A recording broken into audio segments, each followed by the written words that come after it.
महाविकास आघाडीचे काही घटक पक्षांचे नेते या ठिकाणी उपस्थित होते.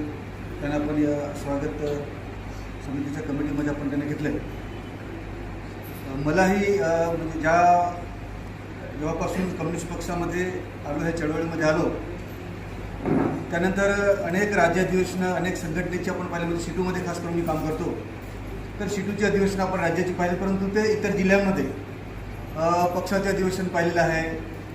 ही सर्व आपण अधिवेशन पाहिलेत, परंतु आपल्या जिल्ह्यामध्ये म्हणजे मी जेव्हापासून चळवळीमध्ये तेव्हापासून जिल्ह्यामध्ये एखाद्या संघटनेचे किंवा पक्षाचं अधिवेशन राज्याचं हे मी नाही पाहिलेलं. म्हणजे आपण या अगोदर झाले असतील, पण मी चळवळीमध्ये आल्यानंतर हे सुरुवातीलाच आपण या ठिकाणी आपल्याला संधी मिळालेली आहे.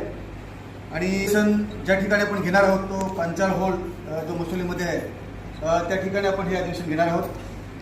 माझी महिला संघटनेचे सर्व नेते मंडळी तिथे आपण सकाळी आपण जाऊन आलो, ते सर्व पाहिलेलं आहे. स्वागत समितीमध्ये इतर घटक पक्षांचे जे काही नेते आले होते, अधिवेशन पाडण्यासाठी तुमचं योगदानाची नक्कीच गरज आहे. आणि त्यांनीसुद्धा ती सहमती दर्शवलेली आहे की आमच्या परीने जे काही करता येईल ते आम्ही करू.